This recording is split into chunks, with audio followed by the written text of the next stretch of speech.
Hey my friends, Randy Scott with the Zenpowerment.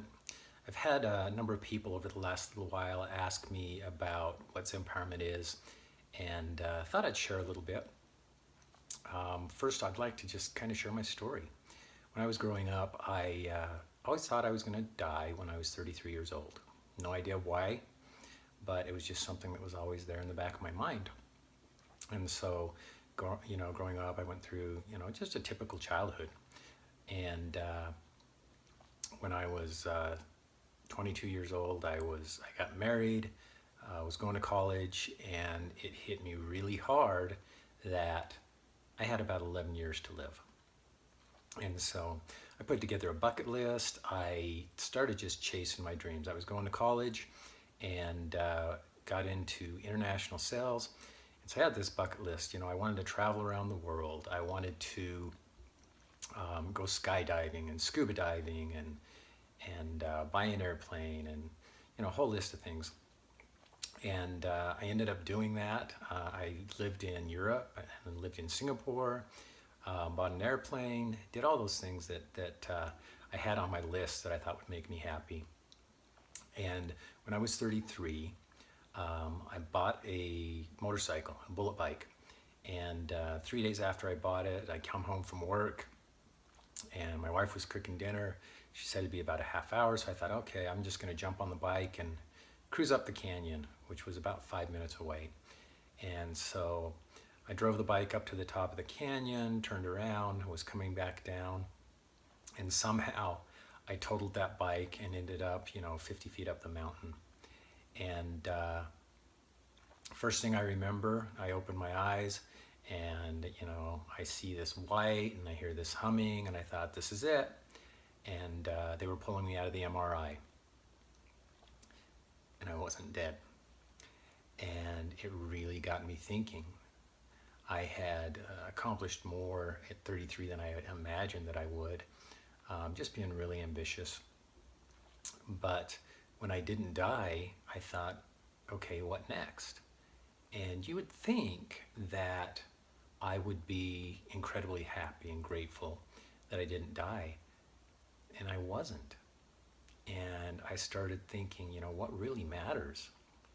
And I went through a dark space, a couple of years, went through a divorce, left a job that I'd been at for 12 years, started drinking, just went into a really dark place.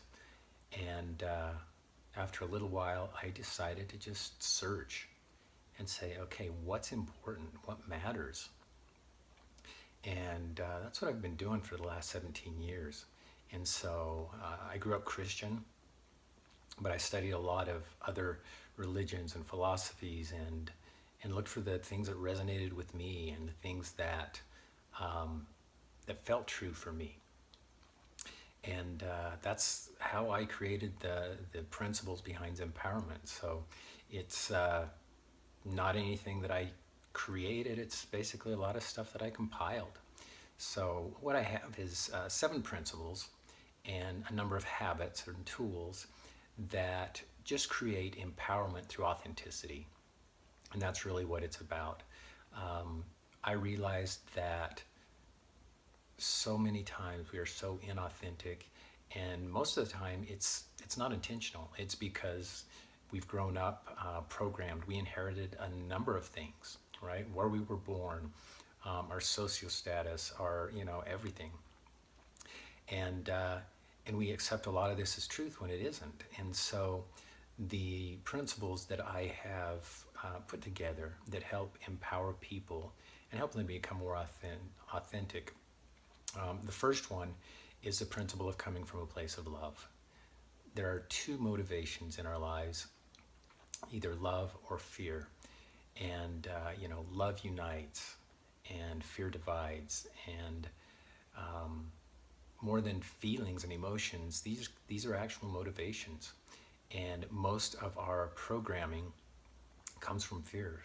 And we have fear that are just inherent. Fear that programming that we created as children when we really didn't know any better. Primary fears that show up are the fear of failure or fear of not belonging, fear of being alone or abandonment, um, fear of what other people think, and then the basic fears of safety and security. And a lot of these fears are really unfounded now. And so by learning to be intentional and come from a place of love, we can actually reprogram and redirect our thoughts and our actions um, to be more authentic. The second concept or the second principle is standing in your power.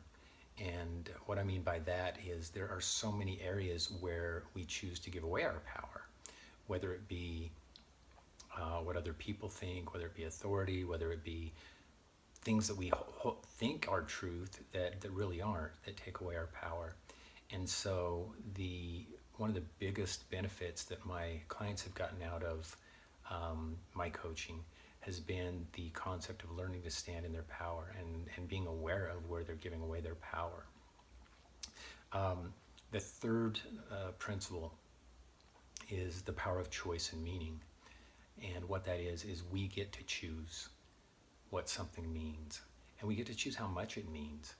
And, there are a lot of things. I recently had a breakup with my wife after being married for a couple of years. And, initially people come in and say, oh, that's so bad, that's so terrible. And the thing that I say is, really? Because we talked through it and we felt that this was the best thing for both of us, and we're still great friends, and it works, and it doesn't have to look like anything. And so for me, I'm grateful, and I'm grateful that she gets to move in her path and find her individuality and her power. And so we get to choose what something means. The third principle is about being present. And we go through a lot about the tools of meditation and mindfulness. And it's just really being present without judgment and accepting what is. And that brings amazing power. We tend to resist reality, and something happens, it's like, oh, it shouldn't have happened, and we fight that, and all that resistance is just wasted energy. And so when we learn to accept what is, then it gives us more of our power. And being present allows us to do that. It allows us to realize when we're being triggered, when we're being programmed, so that we can work on those things. The other thing is, next principle is understanding programming and filters. And when we become aware of the programming, the filters that we have, then we are able to rewrite those programs. If I was a 6-year-old kid on the playground and I got picked last, I could have created a story that is, I'm not good enough. And as a 6-year-old, that was reality. Today, that programming doesn't serve. We are whole and complete, and we are no better or no worse than anyone intrinsically.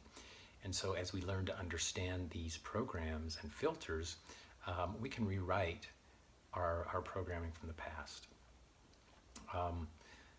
The next principle that I talk about is essentialism. And it's really being able to create focus. Instead of trying to do too many things and being ineffective at all of them, it's really understanding what's important in your life and what do you choose to spend your time and energy on. Time and energy are the only resources that we have, and we can only spend them here and now. And so by understanding that principle, that time and energy are what we trade everything else for, then we can choose by an essentialist mindset what it is that we're going to focus on. And then the final principle has to do with energy and oneness and the interconnectedness of all of us. I always grew up thinking I was so independent, and the thing that I realize is we are all interdependent. I didn't build this house that I'm living in. I didn't make the gasoline for the car. I didn't pick the food that I eat. And so as a human race, we are all interconnected, and we all are made of energy. And we can choose to raise or lower that vibration as we choose. So those, in a nutshell, that's kind of the principles that I focus on. I work with my clients to create commitments and to do their inner work. It's only as good as the work that they do. Some very powerful principles that I focus on are meditation and something called morning pages. Julian Cameron wrote a book called The Artist's Way, and it's free thought writing.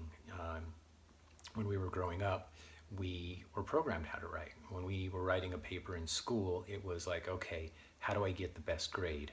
And so we edit ourselves.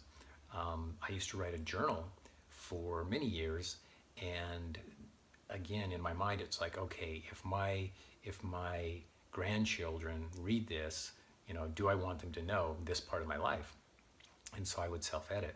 Morning pages are a way to just get it all out. So emotions, feelings, thoughts, and do it in an unadulterated way. Just get it out there.